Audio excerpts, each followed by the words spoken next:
I've decided to purchase the luxury car from you, Tiffany. Honestly, an ordinary person like me doesn't need such extravagance, but my parents have been thinking about getting a new car, and it might be just the right fit for them.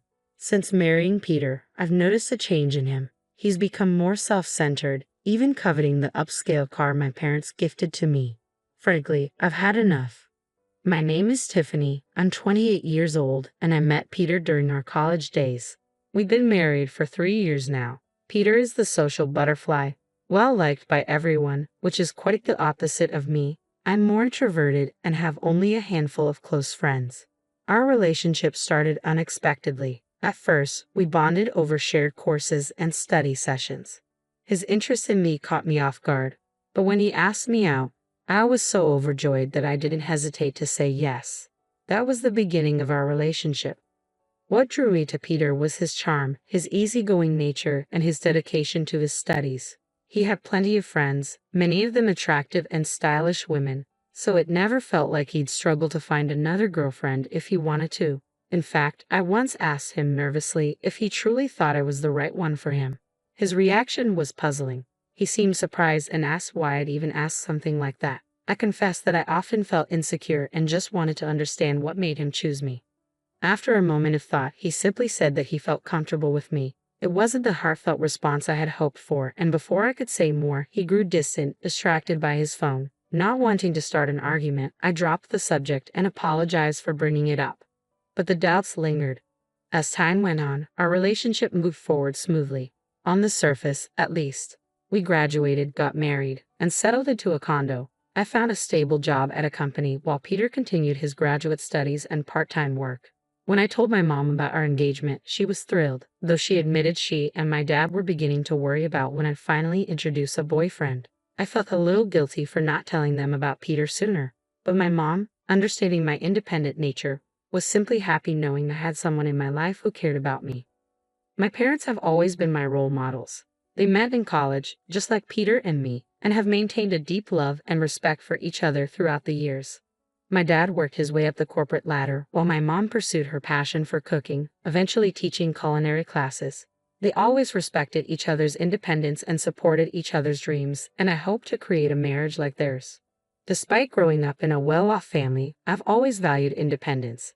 That's why I didn't pursue graduate school like Peter. I wanted to stand on my own and build my own life. My dream has always been simple, to have a family like the one I grew up in, with a strong marriage and perhaps children someday. It may sound straightforward, but for someone like me, it's a significant goal. After Peter and I moved in together, things started to change. Peter was still in graduate school and working part-time, but he didn't contribute much financially. When I gently brought it up, suggesting it would help if he used more of his income for our expenses, he brushed it off, saying, "I do contribute, you know. Didn't you say you'd take care of the living expenses when we moved in together, Tiffany?" His words made me uneasy. Peter had always dreamed of becoming a professor, and that's why he was so focused on his graduate studies. But while he chased his ambitions, I was left feeling like I was carrying most of the financial burden alone. I had reassured Peter not to worry about finances, given my stable job, but when he shot back at me, I could only mumble a weak agreement, unsure of how to respond. Peter let out a heavy sigh. "You wouldn't understand, Tiffany. Being a graduate student is expensive." He paused before adding, "Besides, socializing is part of it too." Then, as if it were an afterthought, he said, "Oh, and I need $1,000 for a research trip. Can you lend it to me? I'll pay you back later." Requests like these became more frequent, and the strain on our relationship grew. He started spending more nights away, leaving me alone with cold, untouched meals and unanswered phone calls. When he finally returned, often in good spirits, I found myself too forgiving. Out of the blue, he'd suggest, "Hey Tiffany, remember you wanted to go somewhere? I have tomorrow off. Let's go." Or he'd compliment my cooking, making me feel momentarily appreciated. Every time Peter showed kindness, I caught glimpses of the happy marriage I longed for.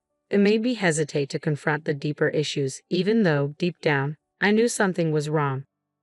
I felt increasingly lonely and anxious, trapped in a cycle of brief moments of joy followed by prolonged periods of solitude. I found myself unable to share these struggles with anyone, especially my parents, who were genuinely thrilled about our marriage. Even so, they must have sensed that something was off. I hadn't visited them in a while, and when I finally did, my dad suggested I stay for dinner. My mom prepared an elaborate meal to welcome me, and during the meal, my dad mentioned that Aunt Lori had recently visited. She wanted to see me, he said, describing her as spontaneous, ambitious, and fiercely independent, the same traits that had always defined her. I'll reach out to her soon, thanks, Dad, I replied, appreciating their subtle way of encouraging me to reconnect with family. As my dad reminisced about how much Aunt Lori cared for me, he smiled, recalling how she'd playfully teased that Peter had stolen me away, even though she had never intended to marry herself. Before I met Peter, Lori had been more of a confidant than an aunt. I could talk to her about things I couldn't discuss with my parents. She understood me on a deeper level and had always been there to support me, especially in the beginning. I had always been too timid to discuss my relationship with Peter, especially with Lori. But now I felt eager to reconnect. A few days after visiting my parents, I met Lori at a cafe. She was as stylish as ever. As she looked over my outfit, she offered gentle advice. You know, Tiffany, marriage is just the beginning of a lifelong journey for a woman. You should always feel confident and attractive, no matter what. Your clothes can make a big difference, so don't forget to take care of yourself.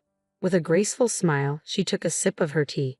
Realizing how much I had neglected my own interests, I apologized for not keeping in touch. Lori chuckled and said, "That's so typical of you, Tiffany. It's good to be honest and serious, but being too timid often comes from a lack of experience." Still, I was thrilled when I heard you found someone special. I thought, finally, Tiffany is taking a step forward. It had been ages since I spent time with someone on a day off, and the weather was perfect, making our outing even more refreshing. We settled on the terrace, basking in the warm sunlight. In that tranquil moment, I felt comfortable enough to share my concerns with Lori. At first, I had believed that even someone as reserved as I could make a relationship work with Peter. But lately, doubts had been creeping in. Lori listened attentively, nodding empathetically without interrupting. When I finished, she asked softly, "I suppose you haven't mentioned any of this to your parents, have you, Tiffany?" "No," I admitted. "I even hesitated to tell you today. I didn't want to reveal my vulnerabilities to anyone. I thought I should be able to handle this on my own to prove that I can be truly independent. If Mom and Dad found out, they'd probably want me to move back home right away. I want to try and handle this by myself as much as I can." Lori respected my decision, not pushing the matter further. But she gently assured me, "If you ever need help, let me know first. If my dear Tiffany asks, I'll be there for you, no matter where I am." A month later, my mom called me casually. "When you have time, could you come over? It's nothing urgent."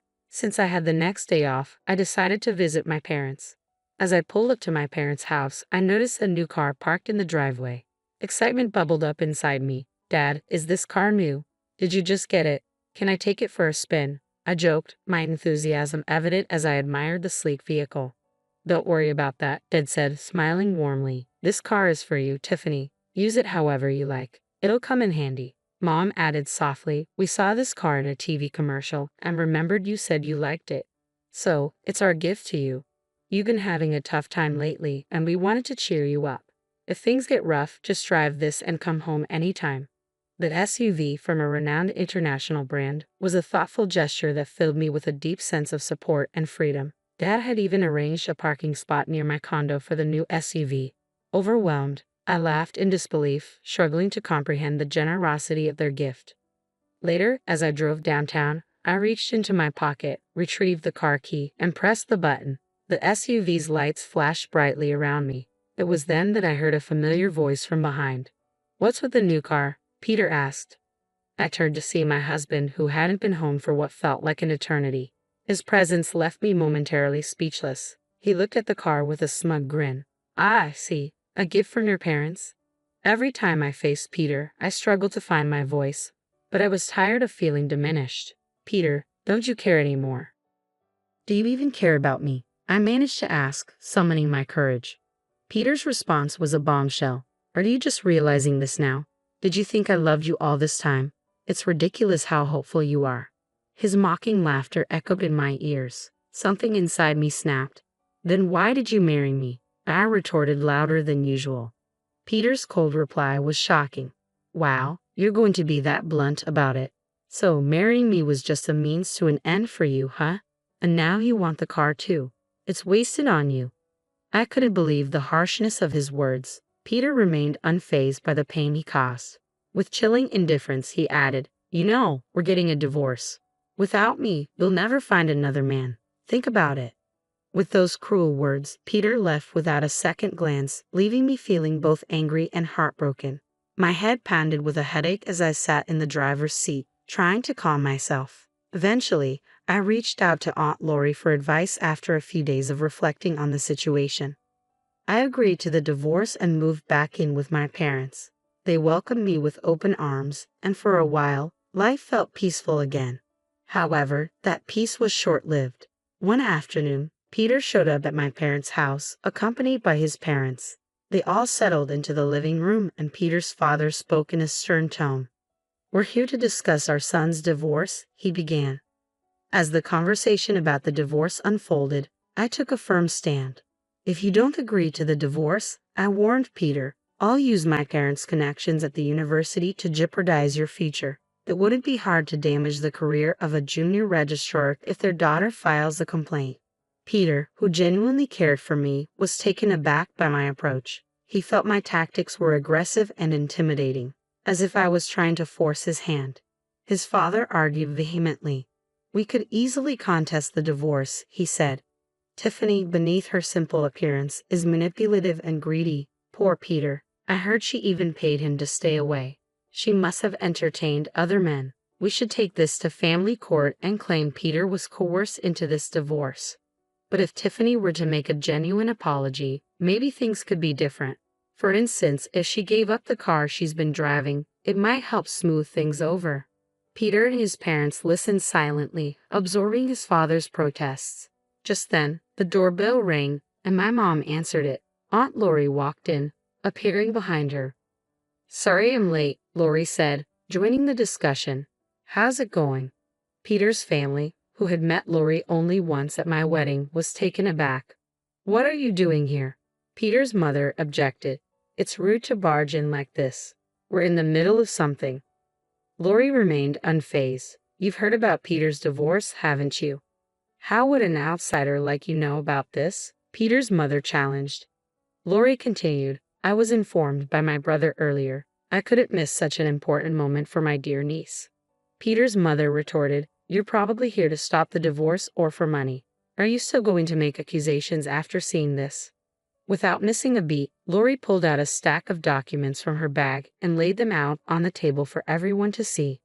"I hired a private detective to look into this," she revealed. "It turns out Peter has been cheating on Tiffany with multiple women. He hardly came home because of it, taking advantage of Tiffany's kindness and even asking her for money." The revelation left everyone in stunned silence, and the tone of the meeting shifted dramatically as everyone processed the gravity of Lori's findings. I was deeply immersed in my university research, so when I did make it home, we spent time together sharing meals and going on trips. To the outside world, we appeared like any other married couple. "Say something, Tiffany," Peter pleaded, his voice tinged with desperation. "You don't need to defend yourself," his father quickly reassured him. "We'll handle this. It's not your fault." "That's right," Peter's mother added. "These documents from who knows where surely fabricated. Our Peter would never engage in such acts. He's a kind, outstanding son." "Kind to his parents, maybe," Aunt Lori interjected sharply. "But it seems his kindness doesn't extend beyond that." Beneath her calm demeanor, Aunt Lori was resolute. She pulled out a photograph from the stack of documents. "I was at a hotel for a business meeting recently and saw William there with another woman, looking quite cozy. I had the detective look into William as well, and the results were just as I suspected. Do you understand now?" Peter's mother's face went pale as she grabbed the documents and examined them closely. "What is this? William, how long has this been going on? It's all lies, isn't it?" "Kayla, stop looking," William said, trying to snatch the documents from her. But it was too late. Kayla, visibly distraught, confronted William. "You've been cheating on me. The car you wanted so badly was for her, wasn't it?" No matter how much William tried to calm her down, Kayla was inconsolable. She stormed out of the house, tears streaming down her face, with William trailing behind her, desperately trying to explain. In the ensuing chaos, Peter blurted out, "Hey, wait. What about me?" He followed them out, equally confused. The rest of us were left in stunned silence, but Aunt Lori wore a satisfied smile, giving me a knowing wink. It was clear she had anticipated the dramatic turn of events and the revelations that needed to come to light. After the tumultuous events, Aunt Lori shared with me that Peter's parents had eventually divorced. "You won't fall for such a terrible man again," she assured me.